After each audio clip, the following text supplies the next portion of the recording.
சமய நல்லிணக்கம் என்பது புத்தகத்தில் எழுது வாசகம் மட்டுமல்ல, நாம் தினசரியும் வாழ்க்கையிலே நடைமுறையிலே மனித ஒழுக்கத்தை மனதிலே நிறுத்தி கடைபிடிக்க வேண்டும் என்பதுதானே எழுதியுள்ள நோக்கமாக இருந்திருக்க முடியும். ஆக நம்ம வீட்டிலே தொடங்கும், பள்ளியிலே வளரட்டும் அந்த சமூக நல்லிணக்கம், கோவில் வாசலிலே அவன் ஒன்றுபடட்டும், மசூதி வாசலிலே அது நேசமாக ஒருவரை புரிந்து கொள்ளட்டும், தேவாலய வாசலிலே நாம் ஒன்றுபடுவோம். மனிதன் மனிதனாக இருந்தால்தான் இந்த நாடு சொர்க்கமாக. மனிதன் மாடாக மாறிவிட்டால் எப்படி சொர்க்கமாகும்? நான் சொன்னேன், பதவியை பிடித்த ஒரு கூட்டம் இன்றைக்கு அலைந்து கொண்டுதான் இருக்கிறது.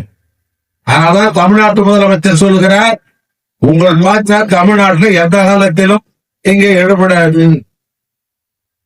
அது அரசு நிகழ்ச்சியாக இருந்தாலும், கழக நிகழ்ச்சியாக இருந்தாலும், இலக்கிய நிகழ்ச்சியாக இருந்தாலும், எந்த நிகழ்ச்சியாக இருந்தாலும் உங்கள் பாட்சா இங்கே பதிக்காது, எங்கள் பாட்சாதான் தமிழ்நாட்டிலே பதிக்கும். இதுதான்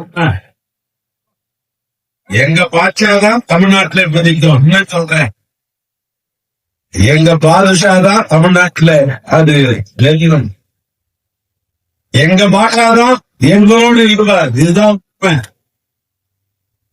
அதனால் இஸ்லாமிய பெருமக்களே, நாம் என்றைக்கும் தமிழ்நாட்டிலே, நான் இந்த நிகழ்வு மூலமாக சொல்லுகிறேன், என்றைக்கும் தமிழ்நாட்டிலே இஸ்லாமிய பெருமக்களும் திராவிட முன்னேற்ற கழகம் இன்றும் இணைந்துதான் என்றைக்கும் பயணிக்கக்கூடிய இந்த அன்பையும் நம்முடைய உறவை யாராலும் பிரிக்க முடியாது என்று சொல்லி மீண்டும் இந்திய முஸ்லிம் சார்பாக